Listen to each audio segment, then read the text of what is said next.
ইন্না আরাদনাল আমানাতা আলাস সামাওয়াতি ওয়াল আরদি ওয়াল জিবাল ফাআবাইনা আন ইয়াহমিলনাহা ওয়া আশফাকনা মিনহা ওয়া হামালাহাল ইনসান ইন্নাহু কানা যালুমান জাহুলা।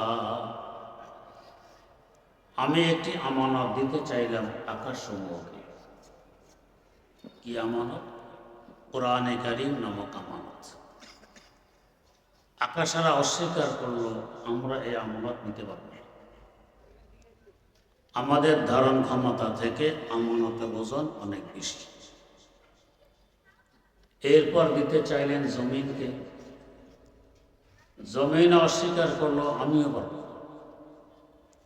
আমারও ধারণ ক্ষমতা থেকে আমানতের ওজন আরো বেশি। অতঃপর দিতে চাইলেন পাহাড় সমূহকে। এরাও অস্বীকার করলো, আমরাও পারব। এখানে একটি কথা বোঝার, প্রথমে আকাশকে দিতে চাইলেন, আকাশ থেকে জমিন অনেক ছোট, জমিন থেকে পাহাড় আরো ছোট। আকাশেরা যখন অস্বীকার করল আমরা পারবো না, আমাদের ধারণ ক্ষমতা থেকে আমানতের ওজন অনেক বেশি, আমাদের ক্ষুদ্র বিবেক বলে আরো বড় মাখলুককে বলবেন, যেমন আরশে মুআল্লা। ও আরশ, আকাশেরা পারবে না, তুমি না। বড় মাখলুকের দিকে না গিয়ে আসলেন ছোট মাখলুকের দিকে। উল্টা কাজ করবে। আসলে আমাদের বুঝ উল্টা হয়। আল্লাহ রাব্বুল আলামিনের কোনো কথা, কোনো কাজ উল্টা হয় না, সব সোজা হয়।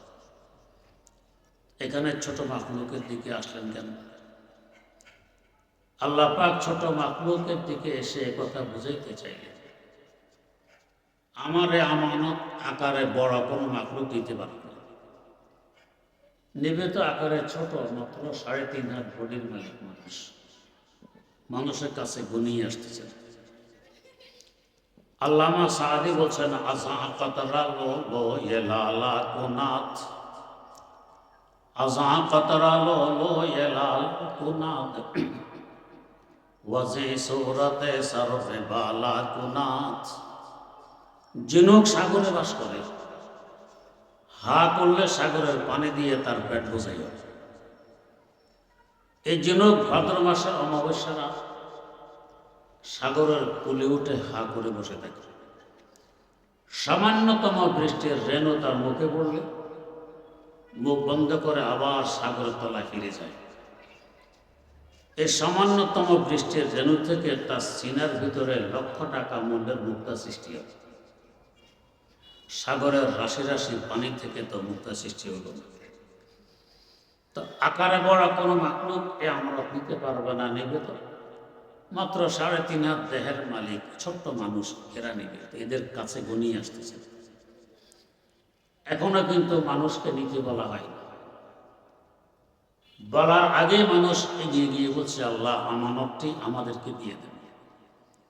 ওয়া হামালাহাল ইনসান, আল্লাহ পাক দিয়ে দেন। দিয়ে মারাত্মকতম 2টি গালিও শুনিয়ে দিন। যদি আমানতটি আল্লাহ পাক দিতে চাইলেন, কেউ না নিত, বেইজ্জতি হতো। মানুষ নিয়ে ইজ্জত রাখল, এখন বলবেন মোবারকবাদ, ধন্যবাদ। তা না বলে উল্টা দিলেন 2টি গালি। উল্টা কাজ করতে। আর সকল মাখলুকাত গালি খেয়েছে, অন্য মাখলুকেরা খুশি, এরা গালি খেয়েছে, বেইজ্জতি হয়ে গেছে। কিন্তু গালি খাওয়ার পর মানুষ আরো বেশি খুশি। ওরা খুশি হলে মানুষ বেজার হবে, মানুষ খুশি হলে ওরা বেজার হবে, উভয় গ্রুপ খুশি।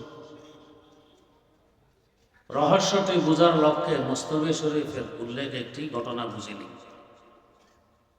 ঘটনা হল, মজনু লাইলার প্রেমিক। লাইলার আব্বা টের পেয়ে কারফিউ জারি করে দিয়েছে, মজনু এই সীমার ভিতরে ঢুকা নিষেধ। পাহারাদার নিযুক্ত করে রেখেছে, কেউ মজনু যাতে ঢুকতে না পারে। প্রেমিকার বাপের কারফিউর কারণে মজনু প্রেমিকার সাক্ষাৎ পাচ্ছে না, এতে মজনুর তো কষ্ট হচ্ছে। লাইলার লাইলার কষ্ট আরো বেশি, কারণ প্রেমের জন্ম প্রথমে প্রেমাস্পদের অন্তরে নেই। ওই প্রেমের আকর্ষণে প্রেমিক তার দিকে দাবি করে। আপনারা দেখবেন যখন রাত্রে কারেন্ট চলে যায়, মোম জ্বালানো হয়, চতুর্দিক থেকে পোকামাকড় এসে মোমে ঝাঁপ দেয়। এরা মোমের প্রেমিক। কখন ঝাঁপ দিয়েছে? যখন মোমের মাথায় প্রেমের আগুন জ্বলেছে তখন। যতক্ষণ মোমের মাথায় প্রেমের আগুন জ্বলেনি, পোকাগুলো এদিকে তাকাইয়াও দেখে। এরা আগুনে ঝাঁপ দিয়ে পর পাকা হাত পা পুড়ে ফেলেছে, এদের তো কষ্ট হয়। মোমের অবস্থা কি? আগামী দিন সকালে আসলে দেখবেন এরা গড়াগড়ি খাচ্ছে, হাত পা নেই, পর পাকা নেই, কিন্তু দৈহিক অস্তিত্ব এখনো আছে। মোমের দৈহিক অস্তিত্ব বিলীন হয়ে গেছে। তাহলে কষ্ট বেশি হলো কার? মোমের। जो जलाता है किसी को वो भी जलता है जरूर, जो जलाता है किसी को वो भी जलता है जरूर, शम्र भी जल जाती है परवाना जल जाने के बाद। तो मजनूर कष्ट है प्रेमिका साक्षाৎ न पाওয়াতে, প্রেমিকা লাইলার কষ্ট আরো বেশি হয়। তাই তো সাক্ষাতের ব্যবস্থা লাইলা করেছে, মজনু করতে পারে।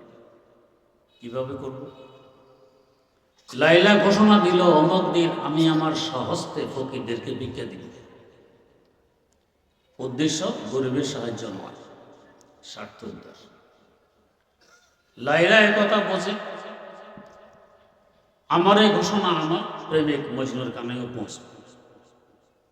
সে ফকিরের বেশভূষা নিয়ে আমার হারিমে ঢুকতে পারবে, পাহারাদাররা টের পাবে না। ওরা তো পাহারাদারি করে মজনু, এখন তো সে ফকির।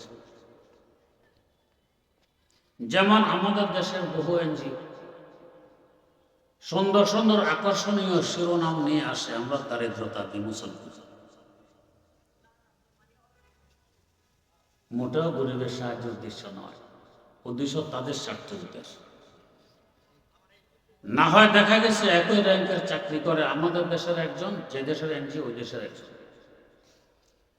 আমাদের দেশের লোকটির বেতন যদি হয় 20,000 টাকা, তাদের দেশের লোকটির বেতন হয় 1,20,000 টাকা। এত ব্যাপার। আমাদের দেশের ব্যাংক থেকে লোন নিলে 1 বছর পর 15% সুদ দিতে হয়। 100 টাকা লোন নিলেন, 1 বছর পর পরিশোধ করা লাগবে 115 টাকা। এনজিওদের থেকে লোন নিলে আগামী সপ্তাহ থেকে কিস্তি পরিশোধ করা লাগবে। বছরের শেষে হিসাব করলে দেখা যায় 150% সুদ দিতে হয়েছে। 100 টাকা লোন নিয়েছেন, পরিশোধ করতে হয়েছে 250 টাকা। তো দিল বেশি না নিল বেশি? নিল বেশি। আমাদের সম্পদ কেড়ে নেওয়ার পাশাপাশি আমাদের আমল এবং ঈমান কেড়ে নেয় এদের উদ্দেশ্য। গরিবের সাহায্য। আল্লাহ আমাদেরকে বুঝার তৌফিক দান করুন। তো লাইলারও উদ্দেশ্য গরিবের সাহায্য নয়, স্বার্থ উদ্দেশ্য।